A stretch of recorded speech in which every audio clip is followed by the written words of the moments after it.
నమస్తే welcome to our channel నేను మిషాల్ని మాజీ ముఖ్యమంత్రి జగన్మోహన్ రెడ్డి యూరోప్ వెళ్ళటానికి ఏసీబీ కోర్టు అనుమతి ఇచ్చింది ప్రజలకందరికీ తెలిసిందే అయితే ఎంపీ మిథున్ రెడ్డికి కూడా న్యూయార్క్ వెళ్ళటానికి ఏసీబీ కోర్టు అనుమతి ఇచ్చిందని మనకైతే సమాచారం వస్తుంది మొత్తానికి చూసుకుంటే వీళ్ళిద్దరు విదేశాలకు వెళ్ళి ఏం చేయబోతున్నారు అయితే తిరిగి వచ్చే అవకాశం ఉందా మళ్ళీ ఇలాంటి అంశాలన్నీ చర్చించే ముందు స్టూడియోలో ఉన్నారు పొలిటికల్ అనలిస్ట్ శ్రీలీల గారు ఉన్నారు వారిని అడిగే విషయాలను తెలుసుకునే ప్రయత్నం చేద్దాం నమస్కారం మేడం నమస్తే అమ్మా మేడం జగన్మోహన్ రెడ్డి యూరోప్ వెళ్ళటానికి ఏసీబీ కోర్టు అనుమతి ఇచ్చింది అయితే వెళ్ళేటప్పుడు కూడా తన సొంత ఫోన్ నెంబర్ ఇవ్వకుండా వేరే వాళ్ళ నెంబర్ ఇచ్చారని మనకు సమాచారం వస్తుంది మరో పక్క చూసుకుంటే మిథున్ రెడ్డి కూడా న్యూయార్క్ పర్యటనకు వెళ్ళడానికి ఏసీబీ కోర్టు అనుమతి ఇచ్చిందని మనకి ఇప్పుడు వస్తుంది తాజా వార్త అయితే మొత్తానికి వీళ్ళిద్దరు విదేశాలకు వెళ్ళి మళ్ళీ తిరిగి వచ్చే అవకాశం ఉందంటారా అసలు ఏంది వీళ్ళిద్దరు ప్లాన్ ఏంటి ఏం చేయబోతున్నారు అంటే ఇక్కడ మిథున్ రెడ్డి జగన్ రెడ్డి వీళ్ళిద్దరూ వేరు సందర్భాల్లో వేరు చోట్ల వాళ్ళు వెళ్ళే సందర్భం వేరే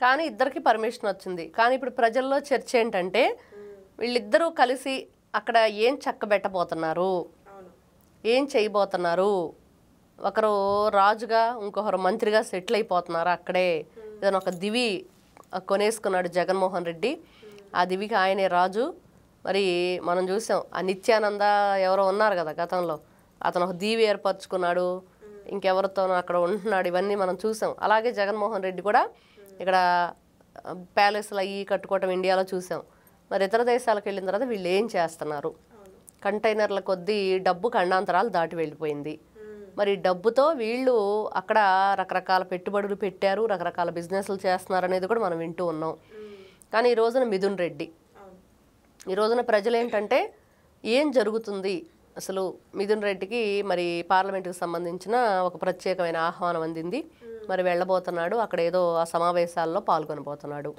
మరి పనిలో పనిగా జగన్మోహన్ రెడ్డిని కూడా కలుస్తాడు ఆ సమావేశాలు ఈ సమావేశాలు అంటే స్వకార్యం స్వామి కార్యం రెండూ అవుతాయి అనేది ఈ రోజున ప్రజల్లో తీవ్రంగా చర్చ నడుస్తుంది ఇంకా జగన్మోహన్ రెడ్డి గారు అయితే పాపం అసలు ఫోను లేదు ఫోన్ నెంబరు లేదు ఆయనకి మరి ఎవరి నెంబర్ ఇచ్చాడు ఆ రోజు మనం వీడియో చేసాం అసలు ఫోన్ లేదన్నాడు ఫోన్ నెంబర్ లేదన్నాడు ఇక్కడ చూస్తే కోర్టు ఈ రోజున ఫోన్ నెంబర్ సబ్మిట్ చేయమంటుంది ఈమెయిల్ అడుగుతుంది అదేవిధంగా తన పూర్తి వివరాలు అక్కడ ఎక్కడికి వెళ్తున్నాడు ఎప్పుడు వస్తున్నాడు ఏంటి అనేది కూడా ఇవ్వమంటుంది మరి ఇతను నిజంగా ఫోను లేదు నాకు ఫోన్ నెంబరు లేదని చెప్పి చాలా సందర్భాల్లో ఆయన అన్నమాటలు మనం విన్నాం మరి ఈ రోజున ఏ నెంబర్ ఇస్తాడో అనుకున్నాం అలాగే పక్కింటాళ్ళదో ఎదురింటాళ్ళదో ఏ దారిని పోయో దాన ఏదో ఇచ్చాడని చెప్పేసి ఈ రోజున మరి ఈ రోజున మిథున్ రెడ్డి కూడా తన నెంబర్ ఇస్తాడా మళ్ళీ మిథున్ రెడ్డి కూడా వేరే నెంబర్ ఇచ్చి వెళ్ళిపోతాడంటే ఏం చెప్తారు మేడం ఈ మిథున్ రెడ్డి అయితే పాపం ఎప్పుడు చెప్పుండలేదుగా నాకు ఫోన్ లేదని కాబట్టి ఆయన నెంబరే ఇవ్వచ్చు కాకపోతే ఇక్కడ విషయం ఏంటంటే అసలు వీళ్ళిద్దరూ ఏం చేస్తారు అసలు తిరిగి వస్తారా రారా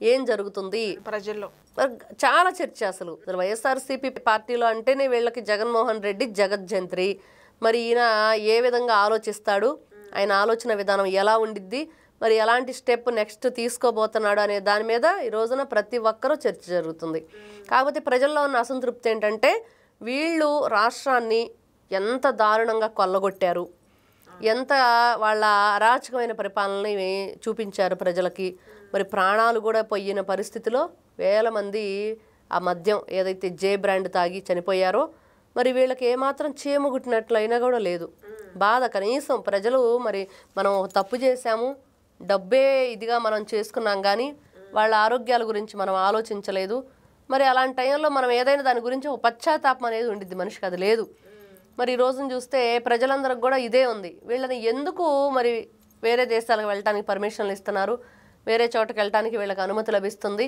మరి వీళ్ళు ఈ రోజున ఇక్కడ చేయాల్సిన పనులన్నీ చేసి విదేశాల్లో విహారయాత్రలు చేస్తుంటే మరి ఉన్న ప్రజలు పిచ్చోళ్ళ మరి తిరుగుబాటు రావాలి కదా మనం ఎందుకు క్వశ్చన్ చేయలేకపోతున్నాం అనే ఆలోచన తీవ్రంగా జరుగుతుంది అనేది వినిపిస్తుంది ఇప్పుడు మేడం మనం చూసుకుంటే జగన్మోహన్ రెడ్డి యూరోప్ పర్యటనకి ఇన్ని డేస్ అని ఏసీబీ కోర్టు అనుమతి ఇచ్చింది మరి ఆ డేస్ లోపు జగన్మోహన్ రెడ్డి వస్తాడా మళ్ళీ ఇటు చూసుకుంటే మిథున్ రెడ్డికి కూడా సేమ్ న్యూయార్క్ పర్యటనకు అని ఏసీబీ కోర్టు అనుమతి ఇచ్చింది చూస్తున్నాం అయితే మిథున్ రెడ్డికి కూడా ఇన్ని డేస్ అని ఏసీబీ కోర్టు అనుమతి ఇచ్చింది అయితే అన్ని డేస్లో ఎన్ని డేస్ ఇంకా కన్ఫామ్గా తెలియదు ఆ డేస్లో వాళ్ళు వచ్చే అవకాశం ఉందంటారా అంటే ఆయనకి ఈ నెల 20 నుండి నెక్స్ట్ మంత్ 5th వరకు అని చెప్పారు కానీ అసలు వీళ్ళ పర్మిషన్లు వీళ్ళకి ఇవ్వటమే దండగా అనుకుంటే అసలు తిరిగి వస్తారా అనేది ఇంకా పెద్ద క్వశ్చన్ అసలు వీళ్ళు ఏ ప్రూఫ్స్ ఇస్తున్నారో కూడా అర్థం కాని పరిస్థితి అంటే కోర్టును కూడా ధిక్కరిస్తున్నారు కోర్టుని ధిక్కరిస్తే వీళ్ళ మీద మరి జగన్మోహన్ రెడ్డి మీద కేసు నమోదైంది, వాళ్ళ లాయర్కి నోటీసులు ఇచ్చారు మరి పోలీసులు.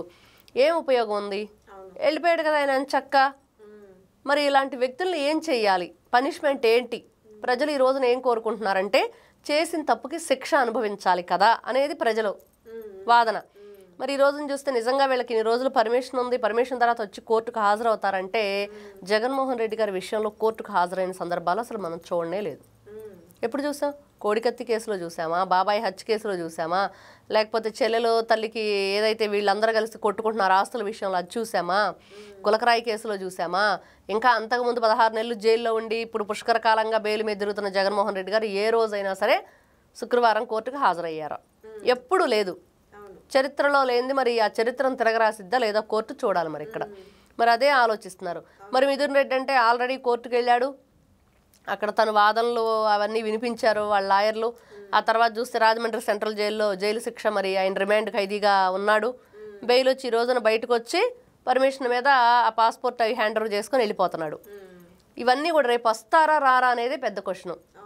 అసలు ఈ రోజున చూస్తే వీళ్ళు ఎక్కడన్నా ఈ కేసులు ఉన్న వాళ్ళ దగ్గర ఉన్న ఇవన్నీ కూడా ఎక్కడికి కోర్టు పర్మిషన్ లేకుండా, పోలీస్ స్టేషన్ లేకుండా ఎక్కడికి వెళ్ళటానికి వీల్లేదు అని ఈ రోజు వెళ్ళటం అసలు ఎంతవరకు సమంజసం అనేది ప్రజలు మాత్రం చాలా అసంతృప్తి వ్యక్తం అవుతుంది వీళ్ళ విషయంలో. కాబట్టి ఇక్కడ వీళ్ళు పశ్చాత్తాపం లేదు, ప్రజల్ని మోసం చేశామని ఎటువంటి బాధ లేదు. పైగా ఈ రోజున మళ్ళీ వీళ్ళు కుట్రలు కుతంత్రాలతోటి వైఎస్ఆర్సీపీ పార్టీలో కల్తీ మద్యం తయారు చేయటం, కూటమి ప్రభుత్వం మీద తోసేసేయటం. మరి మోడీ గారు వీళ్ళు మాట్లాడుకుంటే మా గురించే మాట్లాడుకున్నారు శ్రీశైలం దేవస్థానాలని వీళ్ళ ఏదైతే భుజాలు తడుముకునే వ్యవహారాలు ఇవన్నీ చూస్తున్నాం. ఇక్కడ జగన్మోహన్ రెడ్డి గతంలో కూడా మనం లండన్ వెళ్ళాడు, అసలు వస్తాడా రాడని. మరి ఈసారి కూడా వస్తాడా రాడా అంటే వస్తాడు. ఏం చేస్తాడు? ఎక్కడికి వెళ్తాడు? రావాలి.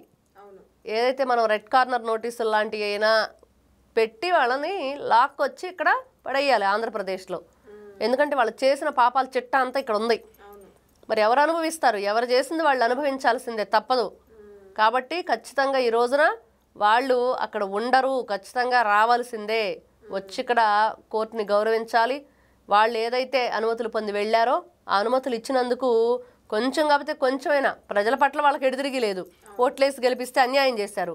కానీ ఇప్పుడు మరి కోర్టులైనా సరే వీళ్ళకి ఈ ఏదైతే వెళ్ళటానికి పర్మిషన్లు ఇవ్వటం ఇలాంటివన్నీ కూడా కల్పించింది. కాబట్టి ఆ కోర్టుల మీద న్యాయం, చట్టం, ధర్మం అని మనం మాట్లాడి జగన్మోహన్ రెడ్డి గారు ప్రతిసారి మరి ఆ న్యాయాన్ని, చట్టాన్ని, ధర్మాన్ని గౌరవిస్తాడా లేదా అనేది వీళ్ళు వచ్చే దాన్ని బట్టి ఆధారపడి ఉండిద్ది. Thank you.